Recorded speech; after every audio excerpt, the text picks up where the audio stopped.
అందరికీ నమస్తే అండి. జగన్మోహన్ రెడ్డి గారు తన పార్టీ నాయకుడు చనిపోయినప్పుడు వెళ్ళి ఓదార్చడంలో తప్పేమీ లేదు.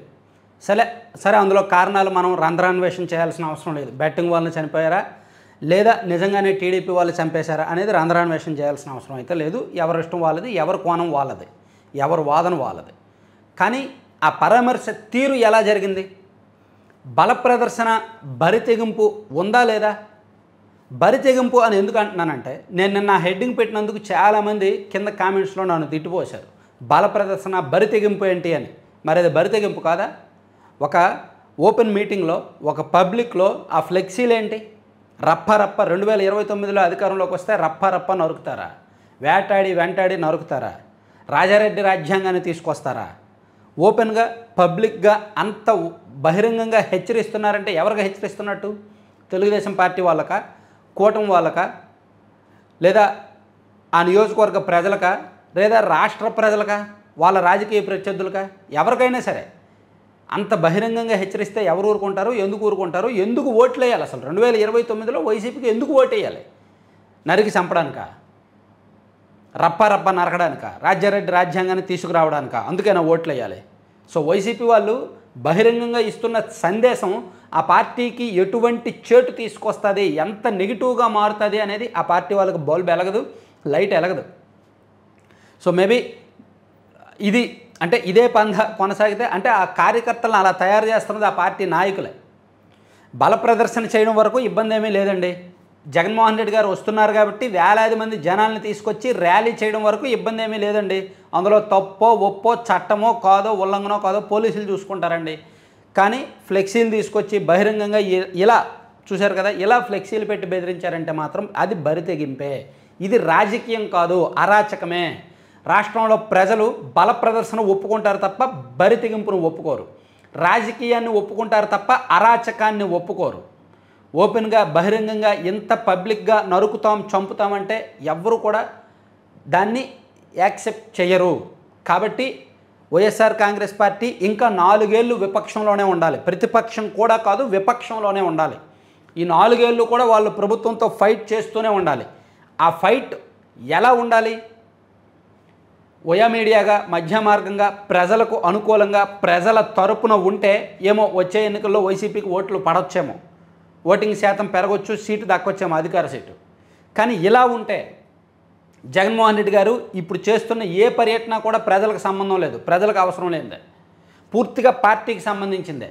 సో పార్టీకి సంబంధించిన పర్యటనలు చేస్తే చేసుకోవచ్చు, ఆ పార్టీ అధినేతగా ఆయనకు హక్కు ఉంది. కానీ బహిరంగంగా హెచ్చరించడం మాత్రం జనం యాక్సెప్ట్ చేయరు. పల్నాడులో కావచ్చు, మొన్న పొదిల్లో కూడా నేను ఫస్ట్ ఏం చెప్పా, జనం భారీగా వచ్చారు, జగన్మోహన్ రెడ్డి గారు టూర్ సక్సెస్ అయిందనే చెప్పా. అందులో తెలుగుదేశం పార్టీ వాళ్ళు వెళ్ళి, మహిళలు వెళ్ళి రెచ్చగొట్టారనే చెప్పా. కానీ వైసీపీ వాళ్ళు ఆ ర్యాలీలో వెళ్తూ వాళ్ళ మీదకి రాళ్ళు వేశారు. ఆ రాళ్ళు వేసిన వీడియోలు ఇప్పుడు బయటకు వచ్చాయి. అందుకు అక్కడ పోలీసులు కేసులు పెట్టి వాళ్ళని అరెస్ట్ చేశారు, వైసీపీ వాళ్ళని. అంటే ప్యూర్లీ ఇక్కడ రెచ్చగొడుతున్నది వైసీపీ, కయ్యానికి కాలు దువ్వుతున్నది వైసీపీ, గొడవలకు ఉసిగొల్పుతున్నది వైసీపీ. ఎందుకంటే వాళ్ళ మీద కేసులు పెట్టి వాళ్ళని అరెస్ట్ చేస్తే మళ్ళీ రెడ్ బుక్ రాజ్యాంగం అని, లేదా కక్ష సాధింపని, మా వాళ్ళని అరెస్ట్ చేసేస్తున్నారని గొగ్గోలు పెట్టడానికి. రెచ్చగొట్టడం ఎందుకు? రాళ్ళేసి పొదిల్లో ఉన్న వాళ్ళ మీద, అక్కడ వచ్చిన మహిళలు అండ్ టీడీపీ వాళ్ళ మీద నిరసన తెలియజేయడానికి వచ్చిన వాళ్ళ మీద పొదిలిలో నిరసన తెలియజేయడానికి వచ్చిన టీడీపీ అండ్ మహిళల మీద రాళ్ళు వేయాల్సిన అవసరం ఏముందో వైసీపీ వాళ్ళకి? ఆ రాళ్ళు వేసింది నిన్న వీడియోలు బయటకు వచ్చాయి. ప్యూర్లీ అందులో వైసీపీ తప్పు కనిపిస్తోంది. పల్నాడులో వాళ్ళ పార్టీ నాయకుల్ని పరామర్శించడానికి వెళ్ళి ఇలా నరుకుతాం, చంపుతాం, రాజారెడ్డి రాజ్యాంగాన్ని తీసుకొస్తామని హెచ్చరించాల్సిన అవసరం ఏముంది? సో ఇవన్నీ కూడా పార్టీ తప్పటడుగులే. ప్యూర్లీ అంటే భవిష్యత్తు కనిపించట్లేదు ఆ పార్టీకి. భవిష్యత్తు అరాచకం. ఎప్పుడైనా సరే అరాచకాన్ని నమ్ముకునేవాడు అరాచకంతోనే పోతాడు, కత్తిని నమ్ముకునేవాడు కత్తితోనే పోతారని ఒక సినిమా డైలాగ్ ఉంది కదా, అలాగే విధ్వంసాన్ని నమ్ముకున్నారు. ఆ పార్టీ ఇప్పుడు వినాశనం దిశలో ఉంది. రాష్ట్రాన్ని నాశనం చేశారు, రాజధానిని నాశనం చేశారు, పార్టీ నాశనం అయ్యే పతనావస్థలో ఉంది.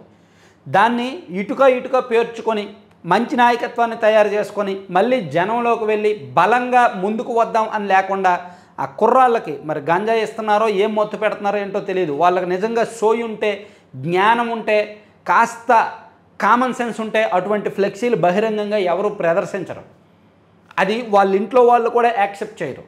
మేబీ ఏదో పార్టీ నాయకుడు, ఆ వార్డు నాయకుడు, ఆ నియోజకవర్గ నాయకుడు చెప్పుంటాడు, ఒరే నువ్వు ఈ ఫ్లెక్సీ పెట్టు మీడియాలో హైలైట్ అవుతావు, మన వాళ్ళు హైలైట్ చేస్తారని చెప్పుంటారు. నీకు జగన్మోహన్ రెడ్డి గారి దగ్గర మంచి గుర్తింపు వస్తుందని చెప్పుంటారు. ఆ మాయలోనో, ఆ సోయిలోనో, ఆ కామన్ సెన్స్ లేకనో వాళ్ళ ఫ్లెక్సీలు పెట్టుంటారు. వాళ్ళందరూ కూడా కుర్రోళ్ళే, అరౌండ్ ఒక 25-26 ఇయర్స్ ఉన్న కుర్రోళ్ళే వాళ్ళందరూ కూడా. సో వాళ్ళకి ఉద్యోగాలు చేస్తున్నారో లేదో, వెల్ ఎడ్యుకేటెడో కాదో మనకైతే తెలియదు. కానీ పూర్తిగా సోయి లేకుండా, కనీసం జ్ఞానం లేకుండా, కామన్ సెన్స్ లేకుండా ఉండొచ్చు. టీడీపీ వాళ్ళ మీద కోపం ఉంటే ఉండొచ్చు, వాళ్ళ రాజకీయ ప్రత్యర్థుల మీద కోపం ఉంటే ఉండొచ్చు. ఆ కోపాన్ని రాజకీయంగా తీర్చుకోవడమో, లేదంటే రేపు పొద్దున్న అధికారంలోకి వచ్చిన తర్వాత వాళ్ళ మీద కేసులు పెట్టి కక్ష సాధింపు చేసి వేధింపులు చేసి తీర్చుకోవడం వరకు ఓకే, జనం యాక్సెప్ట్ చేస్తారు, సర్లే రాజకీయం కదా పోనీ. కానీ ఇట్లా బహిరంగంగా హెచ్చరిక మాత్రం జనం యాక్సెప్ట్ చేయరు. చెయ్యరుగాక చేయరు. Thank you.